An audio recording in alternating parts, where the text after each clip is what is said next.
mes achats lecture du mois de juin. Alors je commence tout de suite par un livre que j'ai tout de suite acheté et lu dans la foulée. Je vous en parle d'ailleurs dans mes lectures du mois de juin. C'est Il faut le croire pour le voir du docteur Wayne Dyer. Alors je vous lis un petit passage du 4e de couverture. En utilisant de nombreux exemples, le docteur Wayne Dyer démontre qu'en modifiant nos pensées et en accédant à un autre niveau de conscience, il est possible d'atteindre les objectifs les plus élevés. Un 4e de couverture très prometteur, moi qui me parle beaucoup. On a tous envie de réaliser nos rêves, d'avoir une vie beaucoup plus prospère, féconde, riche. Donc voilà, c'est pour ça ce livre, j'ai entendu souvent parler du docteur Wayne Dyer qui est très connu dans le monde, qui a écrit des best-sellers, plusieurs best-sellers. Donc voilà, le pouvoir de votre esprit pour transformer votre vie. Moi j'aimerais bien transformer ma vie, j'aimerais qu'elle soit encore plus riche, que je réalise mes rêves tout simplement. On a tous envie de ça. Donc une lecture, je ne vous en dis pas plus parce que j'ai déjà lu ce livre, donc je sais de quoi ça parle, j'ai adoré ce livre. Donc je vous renvoie à ma vidéo dont je mets le lien ici. Du même auteur, j'ai acheté Le pouvoir de l'intention, réalisez tous vos désirs en vous connectant à l'intelligence universelle. Un petit passage du 4e de couverture. Lorsque nous sommes connectés à l'intention, une harmonie règne en nous et autour de nous. Nous nous sentons inspirés et heureux, nos projets se réalisent, les relations deviennent sereines, les événements s'agencent en notre faveur. Alors le pouvoir de l'intention, c'est une méthode, je pense, je n'ai pas encore lu ce livre, qui aide encore une fois à avoir des pensées focalisées sur le positif, sur nos rêves, nos objectifs et comment les atteindre. J'aime en général, quand je découvre un auteur, j'aime acheter plusieurs livres, plusieurs de ces livres. Parfois ça m'a joué des tours parce que si je n'aime pas le style de l'auteur, du coup je me retrouve avec 2 ou 3 livres que je ne vais pas lire ou que je vais lire avec difficulté. Donc je pense que je vais aimer celui-ci vu que j'ai adoré le premier que j'ai lu de cet auteur, de Wayne Dyer. Donc voilà, je vous en parlerai sûrement prochainement parce que je compte bien le lire cet été.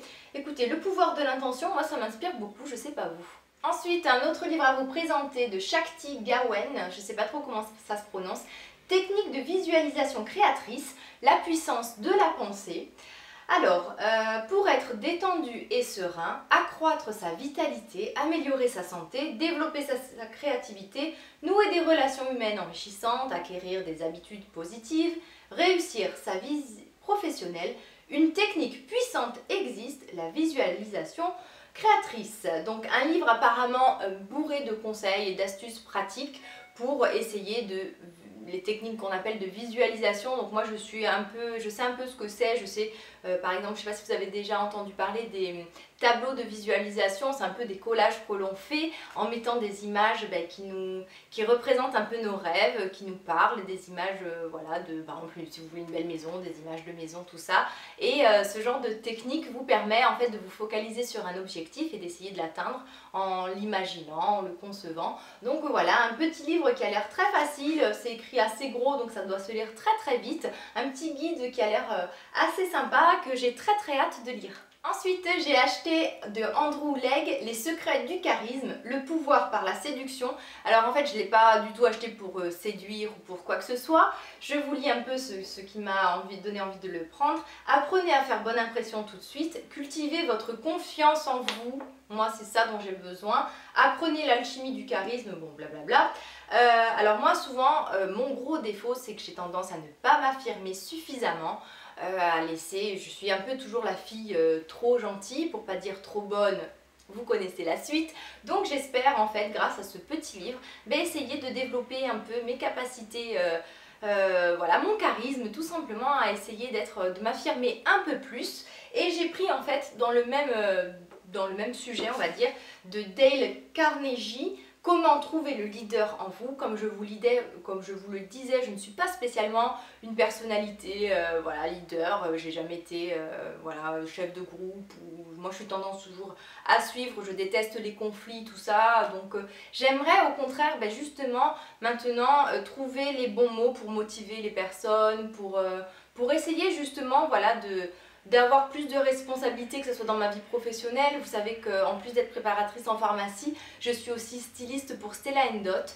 J'ai des stylistes dans mon équipe, je me dois justement de les booster, de les motiver, et souvent c'est des petites techniques qui s'apprennent, avoir les bons mots pour motiver les gens, parce qu'on n'a pas toujours, on a les mots qui marchent pour soi mais qui ne sont pas les mêmes pour tout le monde. Les façons d'exprimer nos idées ne sont pas toujours adéquates pour motiver les gens. Donc c'est pour ça que j'avais envie d'acheter ce livre pour vraiment essayer de m'affirmer au travail et dans la vie de tous les jours et avoir une âme de leader.